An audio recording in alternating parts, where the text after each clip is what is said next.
noite. Vamos começar aqui mais uma live. Hoje nós vamos tirar dúvidas. Estamos também ao vivo, gente, no YouTube. Acabei saindo do YouTube. Boa noite a todos.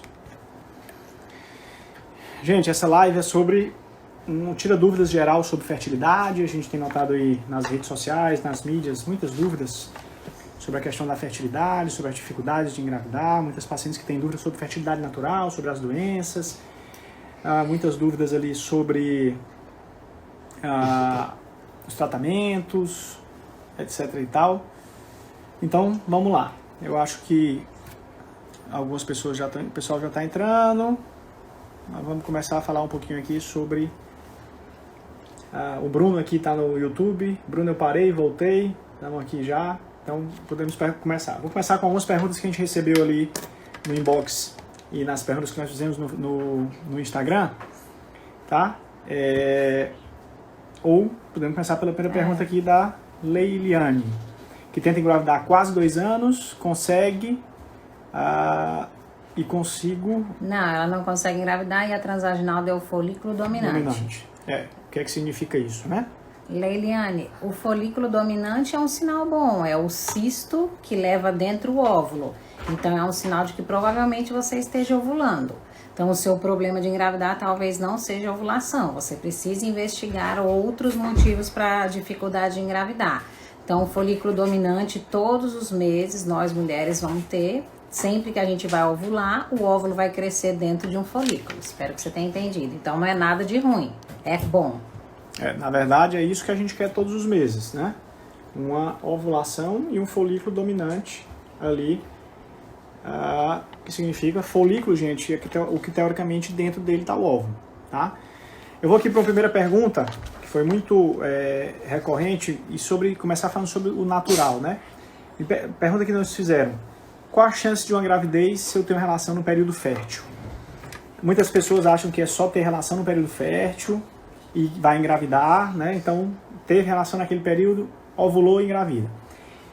Engravidar não é tão simples quanto a gente acha, ou quando a gente vê ali na novela global, que teve uma relação e engravida.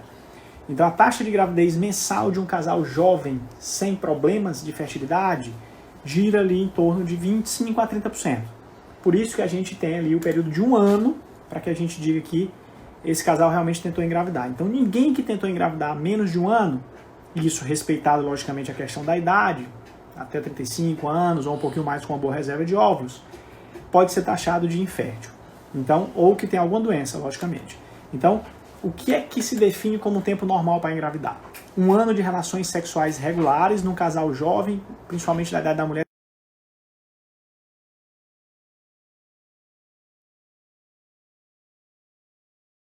investigar e de fazer os exames para ver se está tudo em ordem, para tentar algum tempo, e dependendo dos exames, principalmente da reserva de óvulos, tentar esse tempo para engravidar. Eu vou responder aqui uma pergunta do Bruno, que já está aqui ele está no YouTube, e falando que fez 2 exames de espermograma em lugares diferentes e deu a presença de raros espermatozoides.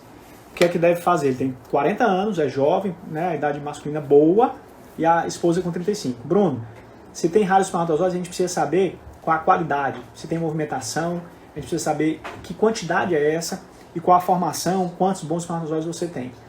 Então a minha sugestão é que você procure um especialista, pode ser um ginecologista especialista em medicina reprodutiva, pode ser um urologista especialista em medicina reprodutiva, um andrologista, que faça uma avaliação geral dos testículos, da parte hormonal, quem sabe da parte genética, e procure identificar as principais causas de uma baixa quantidade de espermatozoides, a chamada oligozoospermia. E a partir daí, você consiga traçar um plano para que tente recuperar essa quantidade, ou, se isso não for possível, tentar algum tratamento de medicina reprodutiva. Então precisa de uma avaliação completa, né, e bem detalhada. E o importante é fazer um espermograma de qualidade, e se possível, numa clínica de medicina reprodutiva. Os espermogramas feitos em laboratórios normais e comuns são espermogramas que nos dão ali uma baixa credibilidade, porque são laboratórios mais gerais, não focados para a parte da medicina reprodutiva. Não tem um embriologista voltado para isso, tá? Vou responder aqui da Flávia. Flávia Thaís tem diagnóstico de trompas obstruídas. Então, vamos lá. Se a pessoa tem as 2 trompas obstruídas, Existe uma cirurgia para tentar recanalizar essas trompas, mas não é uma cirurgia nem fácil de fazer e nem de grande sucesso. Então, a cada 10 mulheres que tentam recanalizar a trompa, ela fica com uma cicatriz, essa trompa. Então, essa cicatriz aumenta a chance de você engravidar nas trompas, ter aquela gravidez ectópica que a gente fala. Então, em trompas obstruídas, a gente indica logo uma fertilização in vitro, em que a gente faz o embrião no laboratório, retira os óvulos de você, Flávio, junta com o espermatozoide do marido no laboratório e coloca o embrião pronto dentro do útero. Agora, se realmente você não tem essa possibilidade, não tem condições financeiras ou não quer fazer um tratamento desse, você pode tentar essa cirurgia de recanalização tubária, mas nós normalmente não aconselhamos, porque realmente a taxa de sucesso é pouca e dependendo da sua idade, eu não sei quantos anos você tem, dependendo da sua idade você está perdendo um tempo precioso, né? Vai tratar a trompa e acaba perdendo mais óvulos aí se você tiver mais de 38, 39 anos. Vou responder outra pergunta aqui já do chat, depois eu volto para as perguntas anteriores. A Ilha Márcia, falando que está tentando engravidar há 2 anos, tem 37 anos e todos os exames dizem que ela está bem. E o marido tem varicocele. Qual o tratamento? Depende dessa varicocele, depende se essa varicocele é uma varicocele clínica ou é só uma varicocele a ultrassom. Clínica, gente, é quando o urologista identifica as varizes testiculares examinando o paciente. E depende principalmente se essa varicocele tem um impacto na qualidade e na quantidade dos espermatozoides. Existem varicoceles que não impactam qualidade e quantidade de espermatozoides, então não tem indicação cirúrgica. Então, e outra coisa, Aila, você tem 37 anos, ou seja, toda vida que a gente tem mais de 35 anos, isso tem um significado. Nossa reserva de óvulos está baixando rapidamente. Então é preciso que você faça uma análise da sua reserva de óvulos para que a gente não peque pela questão de achar que está tudo bem e não analisou a reserva de óvulos. E pegando esse gancho, a gente teve muitas perguntas sobre eu dosei a minha progesterona e a minha progesterona deu tanto, é normal. Eu dosei o meu LH, ele deu tanto. Eu dosei o meu estradiol, ele deu tanto. Isso é bom ou é ruim? Tem chance ou não de engravidar? Gente, a mulher tem um ciclo menstrual.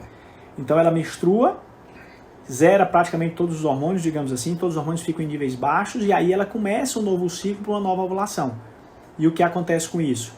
Ela começa a ter os aumentos progressivos. Cada hormônio é como se cada hormônio fosse puxando o outro. Cada um tem um sentido. O estradiol estimula um, a progesterona estimula outro, o FSH estimula um. Então tem todo um ciclo, uma ciclicidade. Então se eu doso o estradiol num determinado período do ciclo, ele vai estar baixo, no outro ele vai estar alto. E isso é normal, assim como a progesterona.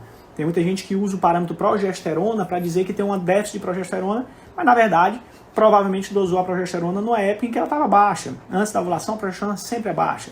Então tem que ter um cuidado. São exames muito voláteis e se você dosa a progesterona pela manhã e dosa à noite, ela pode dobrar de valor se você tiver, por exemplo, no pico pré-ovulatório. Então dosagem de progesterona, dosagem de estradiol, dosagem de LH não são parâmetros para fertilidade ou para dizer que tem uma boa ou uma má fertilidade. São exames que, em conjunto, em determinadas situações, podem ajudar o médico, mas na maioria das vezes não dizem nada a respeito da reserva de óvulos, nada a respeito da questão de um pradão ovulatório quando usados isoladamente. A Leilane aqui também está falando se ela se sente mal na menstruação, gastura e vômitos.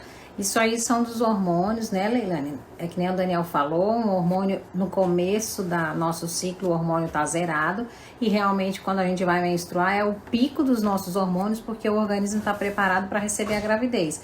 Então ele está com o hormônio nas alturas que é para poder segurar essa gravidez, justamente esse hormônio que o Daniel estava falando que é a progesterona. E esse hormônio, a progesterona, é um hormônio que dá chance de vômitos, gastura, irritação gástrica, né? Irritação de TPM também, ele é responsável por todos os sintomas que a gente tem na TPM, então isso não é nada demais, é mais um sinal de que você ovule, então se você está tendo TPM, provavelmente você ovula mesmo. Vou pegar uma pergunta aqui do YouTube, né? A Gleice, falando sobre endometriose, que ela tem um cisto de endometriose no ovário e qual é a chance dela engravidar. Várias pacientes nos perguntaram aí nos últimos dias sobre isso, qual é a chance de gravidez com endometriose. Gente, endometriose é uma doença que se manifesta de diversas formas, é uma doença que se manifesta de forma diferente em cada uma de vocês e ela atinge diferentes órgãos. Então, a depender da mulher, a depender da idade de vocês, a depender da intensidade dessa endometriose, a depender de onde ela está, se ela está no ovário, se ela está no intestino, se ela está na bexiga, se ela é um nível baixo, uma endometriose mínima ou leve, essa endometriose vai ter padrões diferentes e isso vai dificultar mais ou menos a gestação. Então, nem toda endometriose precisa ser operada, nem toda endometriose precisa de uma fertilização in vitro. Muitas mulheres engravidam sem nem saber que tem endometriose. São aquelas mulheres que têm uma dor moderada, uma cólica menstrual ali que incomoda pouco, elas acabam engravidando sem necessidade de investigação, porque engravidaram sem ter uma infertilidade. Então a endometriose ela tem que ser tratada de acordo com cada uma de vocês. Ninguém trata endometriose, a gente trata a pessoa, a entidade, o ser humano que tem uma endometriose, porque ela vai se manifestar diferente em cada uma de vocês. E lembre-se, é sempre importante buscar o diagnóstico da endometriose quando temos cólicas intestinais, quando temos dores na relação sexual, quando temos dores em qualquer período do ciclo menstrual, até dores mais atípicas, como dores lombares, dores nos membros inferiores. Sempre bom pensar na endometriose. Hoje, cerca de 30 a 40% dos casais que têm infertilidade, a mulher tem algum grau de endometriose. Acho importante a gente ressaltar aqui, ela está perguntando sobre o cisto do endometrioma, que é o cisto no ovário. Então vamos lá, se você tem endometriose, você tem as trompas desobstruídas, porque endometriose é uma doença que dá muita aderência nas trompas, ela pode ficar obstruída. Então se você tem as trompas desobstruídas, tem uma idade nova e tem uma reserva ovariana boa, você pode inclusive tentar engravidar espontaneamente. Agora, dependendo do tamanho desse seu cisto, Gleice, talvez, né, desse endometrioma, às vezes você se beneficia de uma cirurgia prévia que facilite engravidar até espontâneo, né? Então, assim, endometriose é uma doença, vamos dizer, muito abrangente e a gente tem que individualizar muito, cada caso é um caso, né? E tem que lembrar, por exemplo, nesse caso da endometriose no ovário, que precisa de uma avaliação correta. O diagnóstico correto da endometriose, gente, não é ultrassom comum, é ultrassom para mapeamento de endometriose ou uma ressonância. Exames que têm que ser feitos por pessoas que entendem o que estão fazendo. Ou seja, por um profissional que saiba fazer o exame. Porque, por exemplo, o endometrioma desse ovariano pode estar relacionado, tem uma taxa de relação com a endometriose intestinal. Aproveitando o gancho, aqui no YouTube também, a mesma pessoa perguntando sobre útero retrovertido. A Laís, é outra pessoa. Desculpa, Laís. Que se tem o útero retrovertido, ela tem mais chance de ter endometriose. O nosso útero, ele é móvel, né? O útero, ele é preso só pelo colo do útero, então a parte do corpo do útero, ela mexe, ela vai para frente, para trás, para um lado e para o outro. A Juliana perguntou a mesma coisa. Pronto, aí na endometriose, que é uma doença que dá muita aderência pélvica, que são como se fosse uma cola, né, vamos dizer, grudando um órgão no outro. Acontece às vezes do útero ficar para trás, que é o retrovertido, só que ele tem que estar fixo. Normalmente a endometriose gruda esse útero nessa posição. Então não basta o útero ser retrovertido, tem que ser retrovertido e fixo, não mexer. Agora, isso é sinal de infertilidade? Não, de jeito nenhum. Você precisa ver como está a reserva ovariana, as trompas, tudo isso. E o útero retrovertido por si só não quer dizer que você tem endometriose, e nem se você tem endometriose, obrigatoriamente seu útero vai estar para trás, né? Então isso aí é um mito, a gente tem que desmistificar. Pode ser um sinal de endometriose, mas não é um diagnóstico de jeito nenhum. Aqui no Instagram, a Flávia perguntando sobre... ela tem trompas obstruídas, né? Mas ela sempre tem um folículo dominante, né? Se pode doar os óvulos. E essa é outra pergunta recorrente que a gente tinha selecionado aqui. Como é que se faz quando se tem doença nas trompas? A fertilização in vitro, gente, quando começou lá em 1978 na Inglaterra, foi justamente pelo problema tubário. Era uma mulher que tinha uma trompa bilateralmente obstruída e foi feita a primeira fertilização in vitro. Nascendo a Louise Brown, que hoje tem 42 anos. Então, a trompa obstruída, via de regra, é obstruída. É um órgão que, assim como, por exemplo, traçando um paralelo como os neurônios, quando são lesionados, pouco provável que consiga reverter o quadro. Então, trompas obstruídas, via de regra, indicação fertilização in vitro, salvo algumas exceções, alguns tipos de obstrução, por exemplo, se for uma obstrução só por uma aderência, mas a obstrução pura da trompa vai levar realmente a pensar na fertilização in vitro. Você pode, Flávia, doar seus óvulos, a trompa não tem nenhuma interferência na reserva de óvulos. A depender da idade, né? Depender da idade, a doação de óvulos no Brasil, gente, esse é um outro ponto que várias pessoas perguntaram sobre doação de óvulos e custo do tratamento. A doação de óvulos no Brasil era permitida, desde que seja anônima, sem fins lucrativos, ninguém pode doar óvulo para ganhar dinheiro, e que seja em mulheres de até 35 anos, ou seja, antes dos 36 anos, desde que tenha uma boa reserva de óvulos. Então, isso limita muito a paciente que tem uma reserva mais limitada, isso limita a paciente que tem uma endometriose, Isso limita uma série de pessoas a fazer, mas muitas mulheres conseguirão. E você que tem mais de 36 anos e não pode mais doar seus ovos para baratear seu custo, você pode ter uma amiga, uma prima, uma parente, uma irmã que vai lá, mais jovem, que doa óvulos para outras mulheres dentro da mesma clínica, do mesmo centro de medicina reprodutiva que você esteja, e essas outras mulheres vão pagar uma parte do seu tratamento. Então essa pessoa vai lá para te ajudar. Então hoje no Brasil é permitido que mulheres que não estão fazendo tratamento de medicina reprodutiva possam doar anonimamente seus óvulos sem fins lucrativos para ajudar uma amiga, uma parente, uma irmã. Isso é totalmente possível e é legal no Brasil, é legalizado desde novembro de 2017. Que a gente chama de doação compartilhada de ovos. O Daniel está dizendo que não tem fins lucrativos, que realmente ninguém vai ganhar dinheiro com isso. Você vai só baratear o seu custo, porque uma outra pessoa vai te ajudar a pagar o seu tratamento. E quanto reduz? Gente, reduz em média 50% a 60% do custo do tratamento. Então, aqui na FertiBaby, por exemplo, o custo do tratamento gira em torno de uma fertilização in vitro hoje, com todas as medicações, com tudo, né? Punção de ovos, transferência de embrião, medicações, em torno de 15, 16 mil. Uma punção de ovos e uma fertilização com doação de ovos, você vai cair até para níveis de R$ 7.000, R$ 7.500. Então isso ajuda muito, realmente, e é uma forma de que muitas mulheres têm para ter acesso aos tratamentos. A Eute Berusso aqui falando com a gente. Eute, tudo bom? Miramar, como é que estamos? Está todo mundo bem por aí? Grávidas, graças a Deus, tudo jóia? Vamos lá. Aqui, mesmas perguntas. Tem uma pergunta interessante, ainda no quesito aqui de trompas. A Érica aqui no YouTube falando que é laqueada há 12 anos e está com um novo marido e quer ter um bebê. Como é que ela faz? Ela tem 37 anos. A laqueadura tubária é uma obstrução tubária que nós causamos, que alguém causou, né, para evitar filhos. Tem duas opções, Érica. Você pode reverter essa laqueadura. Não é uma cirurgia simples, é uma cirurgia que demanda uma expertise de quem faz. Poucos cirurgiões hoje fazem, mas é possível. Ou a fertilização in vitro, que aí você não vai utilizar a trompa, vai para uma FIV. Isso depende de quê? Depende de quando foi feita essa laqueadura, como é que ela foi feita, e a gente só vai descobrir isso no ato cirúrgico. E depende da tua reserva de ovos, porque aos 37, 38, 40 anos, reverter uma laqueadura, se você tem uma baixa reserva de ovos, muitas vezes vai significar não chegar na gravidez. Então, você tem que ser avaliada, pesar a relação custo-benefício e se submeter a uma cirurgia que pode não ter sucesso, versus a chance de uma FIV, de uma fertilização in vitro. E tem que lembrar que é uma trompa que já foi danificada, porque foi danificada num processo cirúrgico.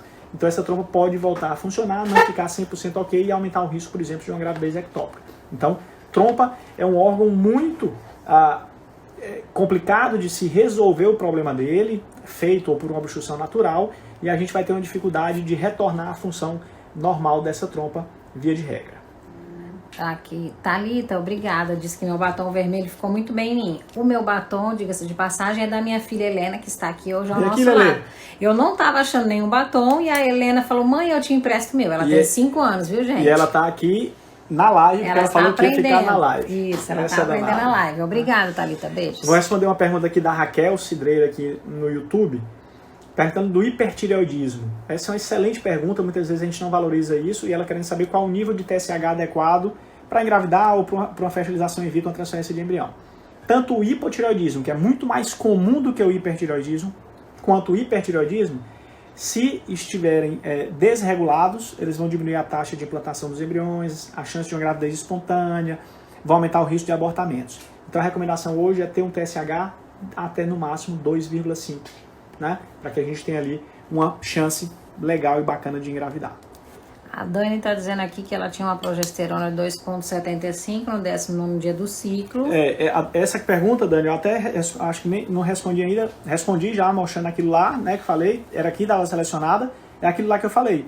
19º dia do ciclo. Você tinha ovulado, você não tinha ovulado? Foi aquele dia que você ovulou? Não foi? Depende de uma série de fatores. Depende do laboratório onde você fez. Então, isso não é parâmetro para fertilidade. Mas vamos supor aqui, ela estava teoricamente na segunda fase do ciclo. Parece que com um valor desse você tem ovulado esse mês, Dani.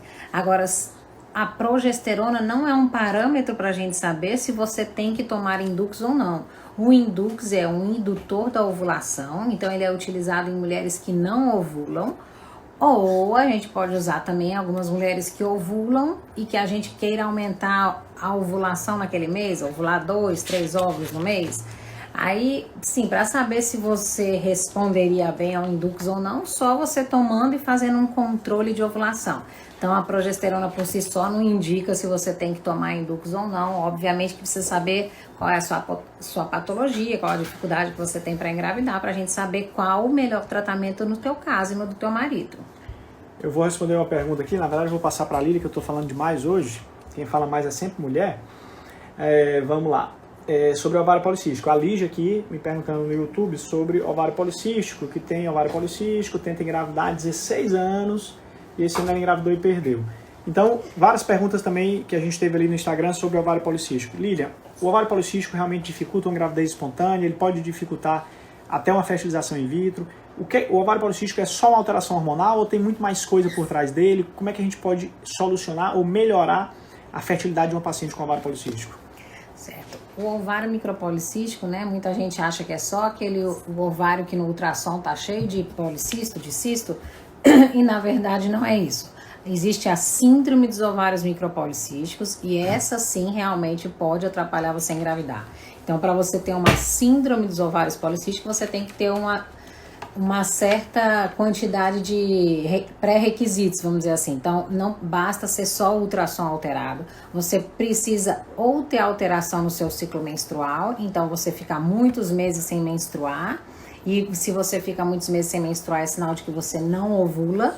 E também precisa ter ou alterações hormonais masculinas ou alterações androgênicas que a gente vê, né, de alteração de hormônio masculino clínico, espinha, oleosidade na pele, muitos pelos, né? E fora isso, então essa síndrome, como na verdade a gente não sabe como ela surge e por isso a gente não tem uma cura para o ovário micropolicístico, na verdade a gente tem um tratamento, né? A gente consegue controlar por um período. Então ela pode ter vários fatores para aparecer a síndrome dos ovários micropolicísticos e um deles, inclusive, está relacionado com a alimentação, por exemplo, que seria a resistência insulínica, um aumento na nossa produção de insulina por conta de alimentação errada, com muito açúcar, muita massa, carboidrato, né? Isso aí pode provocar ovário micropolicístico. E o ovário, na verdade, a gente não sabe o que provoca, mas o ovário micropolicístico também aumenta a tendência de ter resistência insulínica, aumenta o risco da gente ter uma síndrome plurimetabólica, né? Que a gente chama aumento do colesterol, do triglicérides, pode aumentar a pressão arterial. Então, o ovário micropolicístico, sim, pode atrapalhar a engravidar, principalmente se você tiver uma menstruação irregular, que significa que você não está ovulando, e principalmente em mulheres que estão acima do peso. Então, um bom tratamento, um bom controle, vamos dizer assim, de ovários micropolicísticos é uma dieta adequada e para as que estão acima do peso, uma perda de peso. Então, em mulheres em média que percam de 5 a 8% do peso, que estão acima do peso, né, e emagreçam de 5 a 8% do peso, que às vezes não são nem muitos quilos, é 5 quilos, 6 quilos, isso aí já restaura a ovulação. Se você tem uma resistência insulínica, sua insulina está alta, se você consegue melhorar a alimentação, faz uma atividade física ou se abre mão de uso de uma medicação para melhorar essa resistência insulínica, você tem possibilidade também de voltar a ovular. Agora, o aborto nem sempre tem muito a ver com o ovário micropolicístico, né? Ela falou a idade? Não falou. Também o aborto, as gravidezes espontâneas, né? Em média, 30%, de 20% a 30% das gravidezes espontâneas vão terminar em aborto. Falou, mas ela tem 38 anos. Ana Paula, então... Não, essa é de 38 anos. Não, é verdade. Então, assim, tem que ver a idade, tudo isso, mas o aborto não necessariamente seja pelo ovário micropolicístico.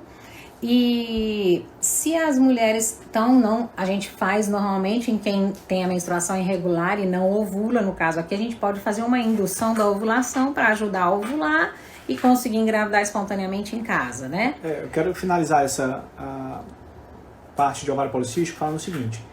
Por exemplo, o paciente está acima do peso, tem um IMC alto, um sobrepeso, uma obesidade, a perda de peso pode simplesmente fazer esse ovário policístico desaparecer. Então, é uma doença multifatorial, a gente não sabe ao certo a causa, mas a gente sabe que tem gatilhos. Então, se você tem ali um IMC de 35, uma obesidade grau 2 ou grau 3, a perda de 10, 15, uma perda importante de peso pode fazer esse ovário policístico desaparecer, que é um ciclo vicioso. E aqui entra uma série de perguntas que a gente pôs ali no Instagram sobre atividade física, sobre alimentação, sobre o diabetes e fertilidade. Então, o ovário policístico pode favorecer um diabetes, pode favorecer um pré-diabetes. Então quem tem pré-diabetes ou diabetes terá mais infertilidade, terá ovos de pior qualidade, terá mais abortamentos, tem um risco maior de malformação desses bebês. E a atividade física é muito bem-vinda. A recomendação é de pelo menos 3 vezes por semana, uma atividade física regular, um acompanhamento nutricional, uma boa nutricionista ou uma dieta, que, mesmo sem ser nutricionista, adequada, pobre em carboidratos, pobre em gordura, com o intuito de melhorar os níveis glicêmicos, os níveis de colesterol. O ovário policístico não é só alteração hormonal. Então a gente precisa ter isso em mente e combater realmente os efeitos metabólicos ruins do ovário micropolicístico. Eu tenho N casos de pacientes que engravidaram espontaneamente depois de uma perda boa de peso, de uma reeducação alimentar, de hábitos de vida saudáveis com atividade física. E pacientes, algumas, que fizeram fertilização quando estavam acima do peso e não engravidaram, depois engravidaram espontaneamente. Restabeleceram a sua fertilidade com a dieta, com a perda de peso e com a atividade física. Vamos aqui porque tem muita pergunta. É o que causa má formação dos espermatozoides? Na verdade, a morfologia alterada dos espermatozoides, a quantidade, tem diversas causas. A gente já falou aqui sobre varicocele. Isso que a gente falou agora, excesso de peso, má alimentação, tabagismo, excesso de bebida alcoólica, obesidade, varicocele, alteração hormonal em homem também, hipotiroidismo, hipertiroidismo.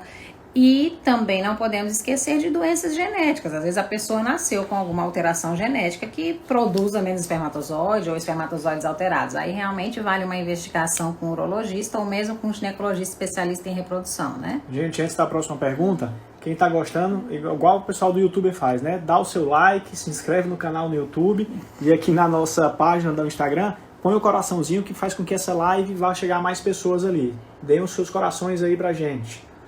Vamos lá.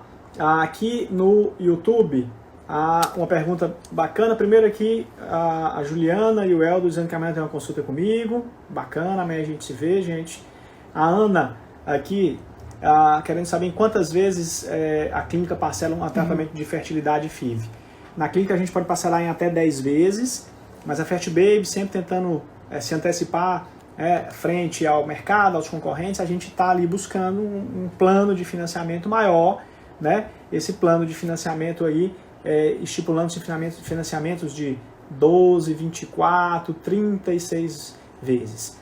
A Ana Paula aqui me pediu para responder a pergunta dela, vou responder, Ana. Tem endometriose, tem 38 anos, é a doutora Marcela Alencar, é o nome da Fertibaby em Juazeiro, em Barbalha, em Crajubá, né? No Cariri.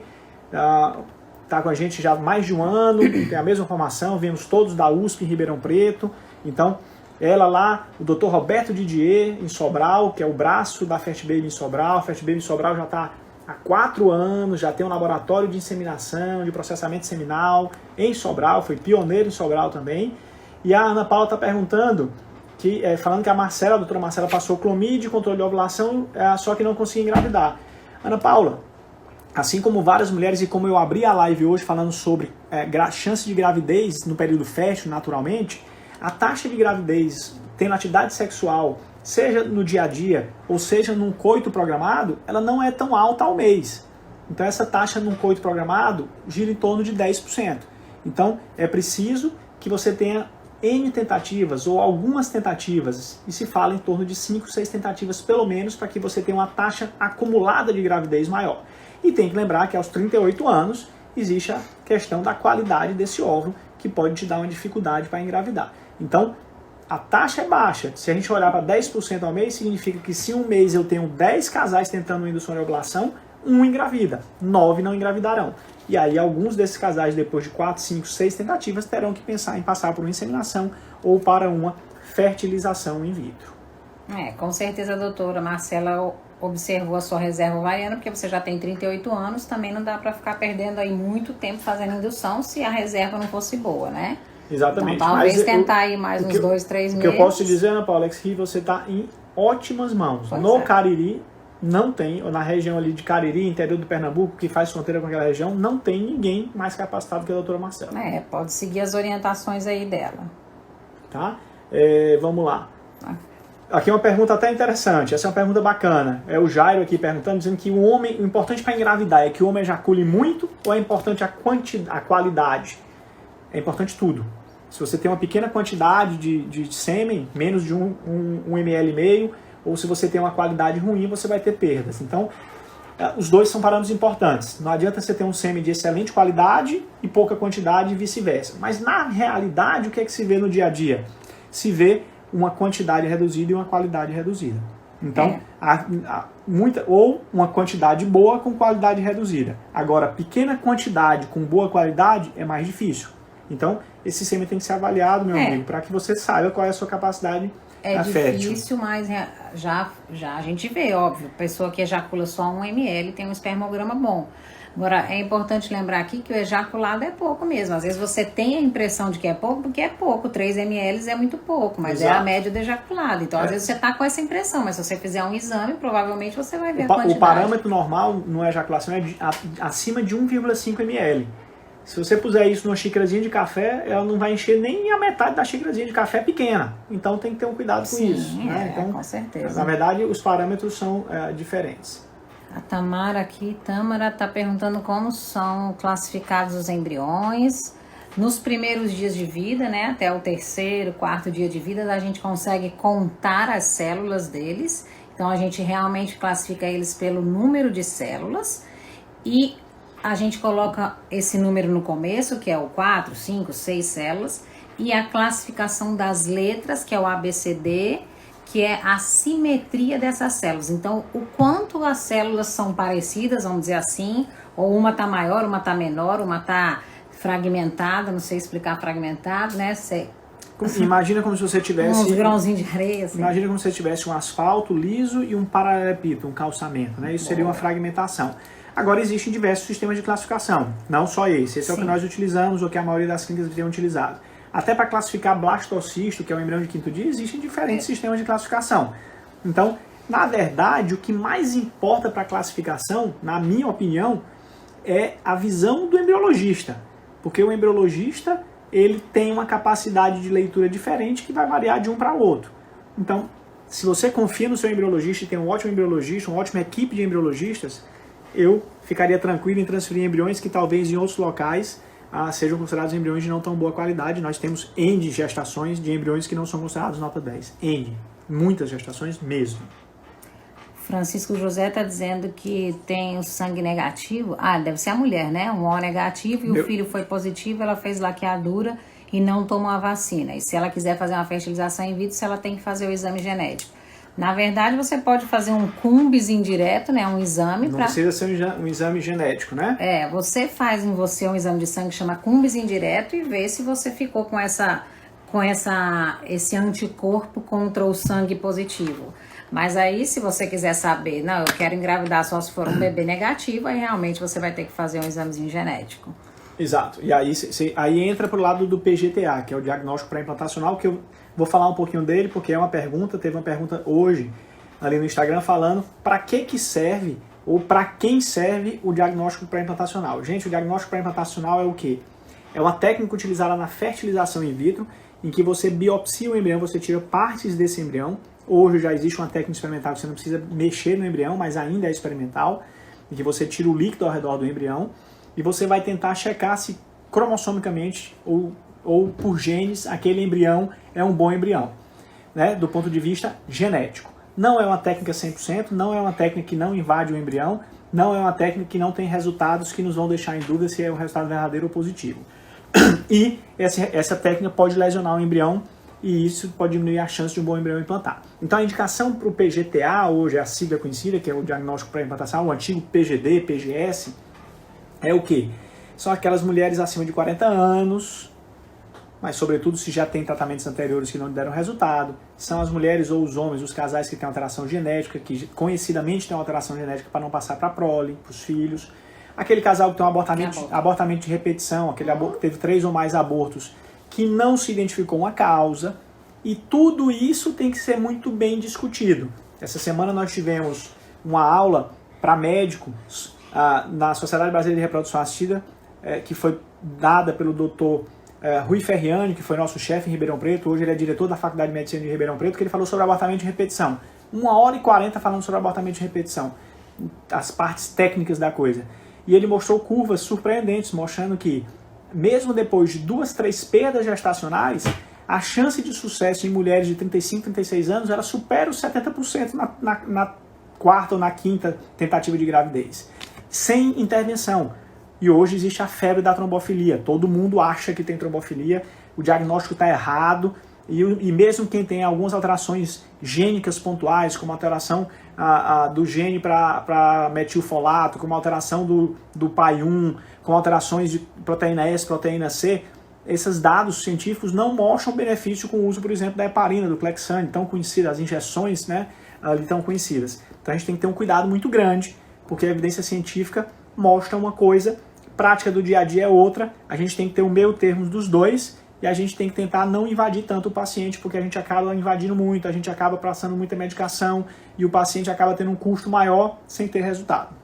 Esse é o lado do PGTA. Para vocês terem uma ideia, o diagnóstico pré-implantacional, ele varia ali de um custo que para fazer a biópsia gira em torno de R$ 3.500. E para analisar cada embrião em torno de R$ 1.500. Então se você tiver 5 embriões, esse custo da fertilização vai aumentar em R$ 10.000, sem nós sabermos que temos ou não benefício de utilizar tal tecnologia. E dados norte-americanos recentes, dados, e é frisar, dos Estados Unidos, porque os Estados Unidos historicamente biopsiam demais os embriões, vem mostrando que nos últimos 5, 10 anos, a taxa de gravidez nos Estados Unidos, nos embriões biopsiados de FIV, caiu.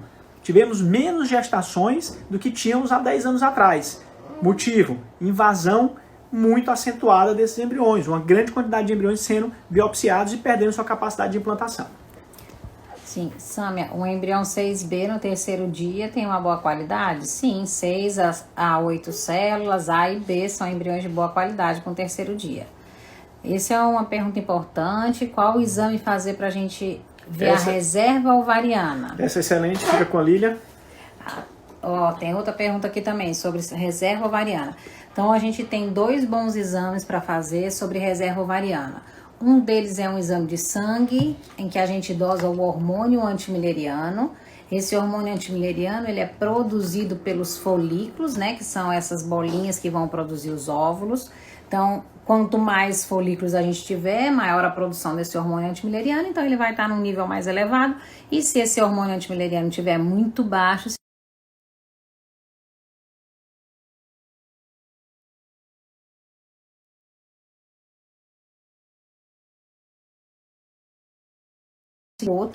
O outro é uma ultrassom transvaginal simples, feita no início do ciclo de preferência, então durante o período menstrual, até o terceiro, ou até o 5º, 7º dia da menstruação, em que a gente conta, né? A gente vê na ultrassom e conta quantos folículos antrais você tem. E para cada idade, a gente espera uma determinada quantidade de folículos antrais. Mas se você já tem uma contagem, né, contando nos 2 ovários de 6 folículos ou menos, isso aí já indica uma reserva ovariana diminuída.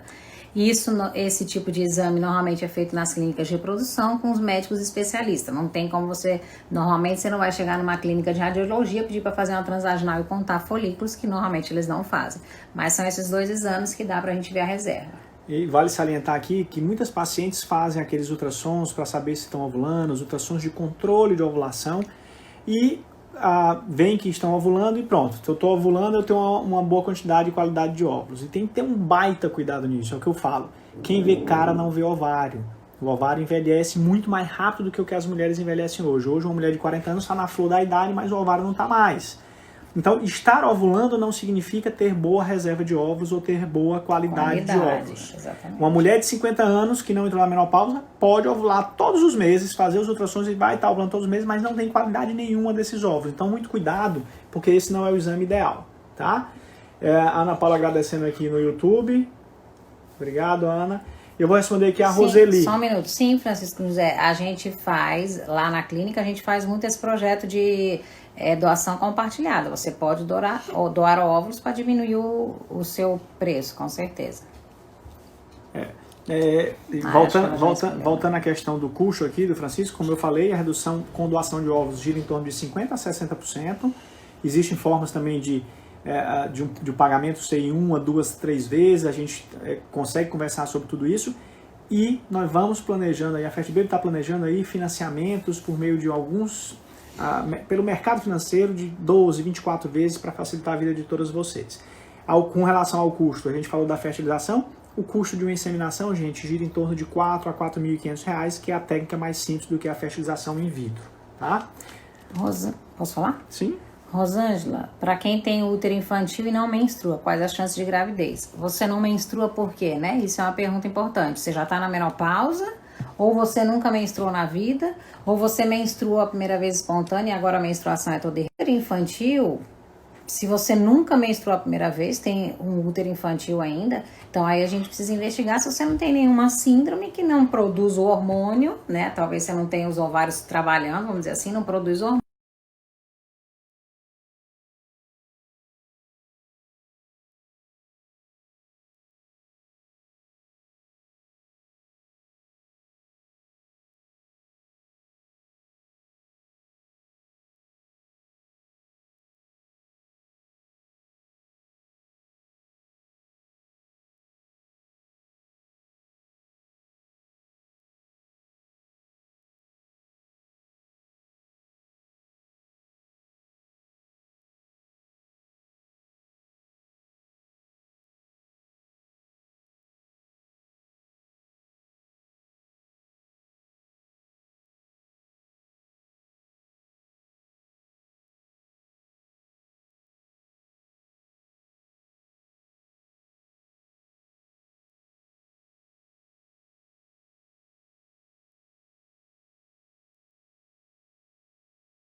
Fica ali.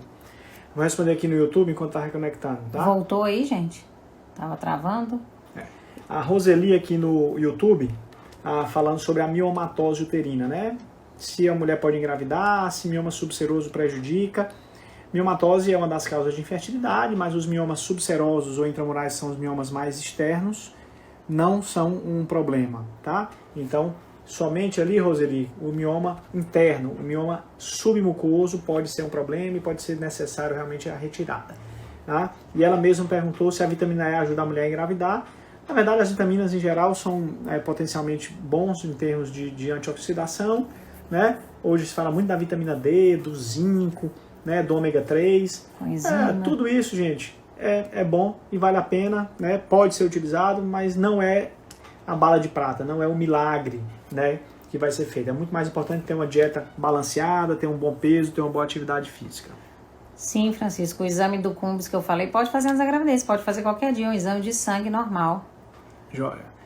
A Flávia tá 28 anos, se ela pode colocar 3 embriões? Não. Não, Flávia. No máximo 2 até os 35 anos. Então, gente, na fertilização in vitro, 2 embriões até os 35 anos, de 36 em diante, 3 embriões até os 40 e depois dos 40, no máximo, 4 embriões, tá? E aqui eu vou pegar um gancho para uma pergunta que a gente teve também, né, ao longo dos últimos dias, se é melhor congelar na fertilização in vitro óvulo ou embrião. Em teoria, não tem diferença. Na teoria, na prática, eu pessoalmente, a gente aqui na FertBaby, com esses anos que a gente vem trabalhando intensivamente na medicina reprodutiva, ainda achamos que existe uma melhor qualidade pós-descongelamento dos embriões. Mas a mulher que não tem ali uma perspectiva de gravidez deve congelar seus ovos, porque é muito eficiente o tratamento, né, de preservação de fertilidade com congelamento dos ovos. Vamos lá, Lívia? Tem algumas perguntas aqui sobre posição do ovário, né, aderência, tamanho de ovário. Então, os nossos ovários não são iguais, normalmente um está maior do que o outro. Se você vai ovular pelo ovário direito, ele vai estar maior naquele mês. Se vai ovular pelo esquerdo, vai estar maior o esquerdo e assim vice-versa. E a aderência, sim, você precisa ver por que foi causada essa aderência, uma inflamação pélvica, que é uma causa de aderência, de infertilidade, endometriose causa aderência também, mas o principal motivo, vamos dizer assim, da dificuldade de engravidar vai ser se você tiver aderências nas trompas, né, que elas sejam obstruídas, e aí realmente vai ficar impossível você engravidar espontaneamente. Mas ovários, aderência ovariana também pode ser endometriose, né, mas aí precisa toda aquela que a gente já falou de endometriose. Tem uma pergunta bem bacana aqui do YouTube, a Gislene perguntando se usar o anticoncepcional e a metformina faz o ovário policístico desaparecer. Vou voltar um pouquinho no ovário policístico porque esse é um mito muito grande. A gente vê várias e várias mulheres achando que o uso do anticoncepcional, que o uso da metformina vão fazer a cura do ovário policístico. Gente, se você realmente tem um ovário micropolicístico, se ele existe e está bem diagnosticado, você vai conviver com esse ovário para o resto da sua vida, provavelmente. A não ser que você tenha ali, esteja 20, 30 quilos acima do seu peso e perca um peso, etc e tal. Mas via de regra, nós vamos ter o ovário policístico como uma doença que vai acompanhar a mulher na vida inteira. E nós temos duas condutas. A conduta número 1, eu não quero engravidar. Eu vou então usar um anticoncepcional para regular meu ciclo, para não passar longos períodos sem menstruar, porque isso aumenta o risco do câncer do endométrio ao longo dos anos. E conduta 2, eu quero engravidar. E aí nós vamos investigar a parte metabólica, a parte hormonal, e nós vamos, se não está ocorrendo a ovulação, como primeira medida, induzir essa ovulação para engravidar. Não adianta tomar 6 meses de anticoncepcional, fazer ultrassom, o ultrassom vai dar ovário não policístico porque você usou o anticoncepcional e mascarou a visão ultrassonográfica do ovário policístico e ir para casa achando que ficou bem e que não tem mais ovário policístico. 3 meses depois, se você fizer o ultrassom, o ovário policístico estará lá. Na verdade, ele nunca saiu de lá. A visão ultrassonográfica é que muda. Beth, não, você tem 33 anos, uma trompa foi perdida numa gravidez ectópica, tem hipotireoidismo. Isso caracteriza a infertilidade? Não, se a sua trompa que não foi retirada estiver funcionando, isso não é. E se você tiver um hipotireoidismo controlado, não tem por que ter infertilidade, né? E você é jovem, dá para engravidar do lado dessa trompa, com certeza. Tá. Respondendo aqui uma outra pergunta, a Rosana de Tupã, interior de São Paulo, né? Cidade do Tupanzinho, jogador do Corinthians na década de 90, fica perto de Monte Verde, se eu não me engano, né? Que é uma serra bacana que divide São Paulo de Minas, falando que teve 9 abortos e que usou a heparina, não sabe mais ao que recorrer. Infelizmente, a maior parte das abortos de repetição, gente, são abortamentos que a gente não tem uma causa, né? Assim, 9 abortamentos, Rosana, eu vou ser bem sincero, usou heparina, fez provavelmente o que tinha que fazer. Nesses casos, eu acho que você tem que pensar numa coisa chamada útero de substituição, ou seja, na barriga de aluguel. Essa, com certeza, pode ser a saída para resolver, né, essa questão.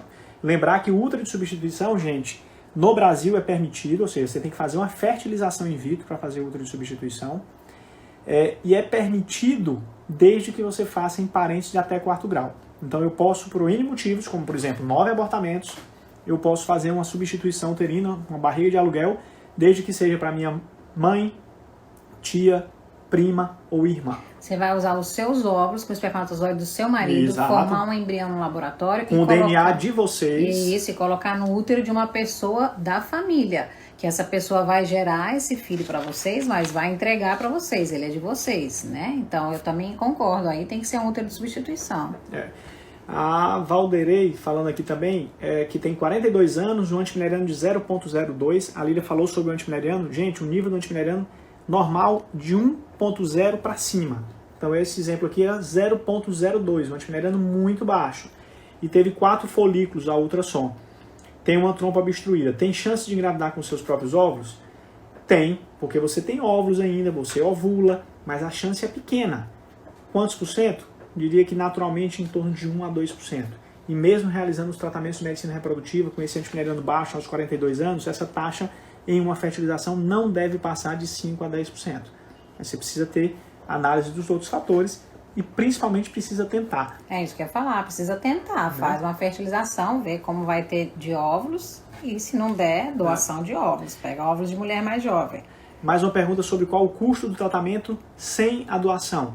Fertilização in vitro, aqui em Fortaleza, aqui na FertBaby, em torno de 16, 15 mil reais, o custo completo de uma fertilização in vitro já com as medicações.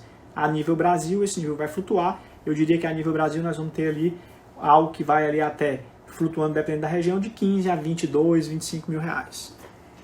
Uma paciente falando aqui que a ístero, acho que é a esterossalpingografia, tá tudo normal, a Fernanda, só que o médico disse que tem a trompa enovelada e elas estão para cima, qual é a chance de não estar enovelada? Fernanda, não importa, né, enovelada ou está um pouco dilatada, mas se ela está funcionando, né, se ela está pérvia, então não tem problema. Lembrando, ela estando para cima, pode ser que tenha alguma aderência, pode ser endometriose, pode ser uma doença inflamatória pélvica que você tenha tido antigamente, mas se ela está funcionando, você pode tentar engravidar espontaneamente. Uma comparação que eu faço na interpretação da histerossalpingografia, gente. A trompa é um cano móvel, então ela vai para um lado, vai para o outro. E você joga um contraste, esse contraste faz uma pressão e ela vai movimentar. Então ela pode ir um pouco mais para cima, um pouco mais para baixo, ela pode dilatar um pouco. Então imagine quando você, por exemplo, faz uma água passar por uma mangueira que você aguou o jardim. Se você fizer com muita pressão, essa mangueira vai se movimentar. É mais ou menos a mesma coisa que acontece na histerossalpingografia. Então órgãos móveis, como ovário, como trompa, podem ter posições diferentes a depender do exame, do momento que foi feito, etc. e tal. Aqui a Karina falando que está muito feliz por estar ali com a gente na Fert Baby. Fará transferência, joia. Outra pergunta, né? Transferência. Né? Lília, eu acho que pode resumir para a gente como é que está esse retorno pós aqui no Ceará, em Fortaleza, mas ainda na pandemia do coronavírus. Camila tá falando oi aqui pra mim, ela tá ansiosa que sábado ela vai fazer uma punção de ovos, ela tá dizendo aqui, vai dar tudo certo, Camila, você vai conseguir sua gravidez. A gente ia falar da transferência, né, nós estamos... procedimentos. Agora nós estamos retomando aos poucos, tanto punção de óvulo quanto transferência. A gente ainda está selecionando um pouco os casos, principalmente estamos fazendo os casos com mais urgência, né, uma reserva ovariana mais baixa, mulheres mais velhas. As transferências também, a gente está começando a fazer nesses casos, porque essas mulheres não podem ficar enrolando muito, porque se não engravidar tem que continuar as tentativas, né? Dr. Marinaldo Júnior passando por aqui, nosso parceiro na cirurgia de endometriose, ele, a doutora Karine Azin, são os nossos parceiros ali na luta contra essa endometriose. É importante, estou falando aqui das tentativas, é importante sempre a gente falar aqui, né, que às vezes o pessoal pensa, vou fazer uma fertilização, vou engravidar numa primeira vez. Então, assim, tratamento de fertilização não tem garantia de 100%. É igual a gente está tentando engravidar natural, óbvio que aumenta a chance de você colocar um embrião pronto dentro do útero de você engravidar, mas tem que tentar. Então, se não der certo numa primeira tentativa, tem que tentar a segunda, tem que tentar a terceira, né? Óbvio que, dependendo da idade, tem que tentar até mais, porque no caso ali, 42 anos, com antimileriano ruim, se ela só quiser engravidar com os óvulos dela, tem que tentar muitas vezes. Tem mulheres que funcionam 10 vezes óvulo, 12 vezes, até conseguir a sonhada gravidez, né? A Luciana aqui, uma paciente nossa, né, que está muito feliz, está com a princesa dela em casa. Luciana, eu lembro exatamente onde eu estava no Congresso Americano, quando você teve aquele aperreio lá que nós tivemos que nos desdobrar, e graças a Deus nasceu bem. A Luciana teve um parto prematuro antes do tempo, mas está com a princesa linda em casa, graças a Deus. Tu respondeu essa Lucianezinha? Tem endometriose profunda e vai operar. É uma boa conduta? Não, se é uma boa congelar. Uma boa congelar? E se ela vai operar e depois ela pode tentar naturalmente. As duas hipóteses, né? É sempre bom, antes da cirurgia de endometriose, pensar em congelar óvulos ou embriões. Garantir a reserva para o futuro. Sempre bom. Agora, se você tem uma excelente reserva e tem, por exemplo, é jovem, tem uma endometriose intestinal, não tem endometriose que afeta o ovário, e, por exemplo, não está conseguindo pela endometriose intestinal ou insepto retrovaginal ter uma atividade sexual regular pela dor da atividade sexual, não está há muito tempo tentando engravidar, tem um bom sêmen, um marido com um bom sêmen, bom, você pode operar, porque você vai aumentar muito a sua taxa de gravidez espontânea. Então, uma das condutas que a gente pode ter na endometriose é simplesmente operar essa endometriose e aumentar a chance que essa paciente tem de engravidar espontaneamente. Mas nós precisamos, antes, avaliar qual é a relação risco-benefício do tempo que ela vai esperar para engravidar. Reserva de óvulos boa, boas trompas, boa qualidade seminal, um útero bom, você pode simplesmente se beneficiar da cirurgia e vai atingir sua gravidez sem precisar da fertilização in vitro também. A Gabi está perguntando aqui se o valor é de cada tentativa. Sim, esse valor é em média para uma tentativa, mas normalmente você vai ter embriões, né? Se você tiver uma boa reserva, você vai ter embriões que vão sobrar e vão ficar congelados. Então, numa próxima vez, basta você descongelar os embriões e fazer a transferência. Aí você paga só a transferência, não gasta tanta medicação, fica muito mais barato. Mas a maioria das clínicas também aqui no Brasil tem os pacotes, né? Então, se você já sabe que tem uma reserva ovariana baixa, você pode contratar um pacote de fazer 3 punções e uma transferência. E é óbvio que esses pacotes vão ficando mais baratos. Mas aí cada clínica tem a sua política, né? Vamos dizer assim. Aqui a Valderi que a gente respondeu, ela é de Maceió, que bacana, né? Cidade linda. A Roseli aqui, eu acho que a Roseli é de Natal, né? E foi indicado uma clínica de fertilização, porque ela tem miomas, tem 29 anos. Roseli, você é muito jovem, né? Eu acho que é interessante sempre ter a avaliação de um médico de medicina reprodutiva. Lembrem-se, o médico de medicina reprodutiva, a clínica de reprodução assistida, ela não faz só fertilização in vitro. O objetivo da gente é encurtar o caminho para essa gravidez. Logicamente que uma parte dos casais precisarão de uma fertilização, uma parte precisará de uma inseminação, de uma indução de ovulação, mas uma parte dos casais pode não precisar de nada, só de orientações de como ter um bom hábito de vida, de como ter uma boa saúde fértil, de como ter a frequência sexual, de qual o melhor momento, uma mudança que seja num TSH da tireoide, uma mudança que seja numa prolactina, numa vitamina D. Então, é interessante você ter a opinião do especialista, não é porque você precisa ir para um tratamento, mas porque precisa engravidar. E o objetivo da gente é engravidar de forma mais rápida, segura e de forma mais simples, se for possível. Acho que dá tempo de responder só mais uma pergunta aqui no Instagram então, da Eliane. 3 minutinhos ali para acabar, ela está né? falando no processo de fertilização, talvez ela tenha tentado 3 vezes já e não ocorre o processo de adesão, né? Não engravidou. Então, aí, Eliane, provavelmente tem que ver a qualidade do embrião, né? Se esse embrião é de boa qualidade ou não. Tem que ver se você não tem nenhum problema no útero, mioma, como é o seu endométrio, se o seu endométrio fica bom ou não. E, infelizmente, tem uns casos que a medicina ainda não sabe qual é a causa, que não tem essa implantação, né?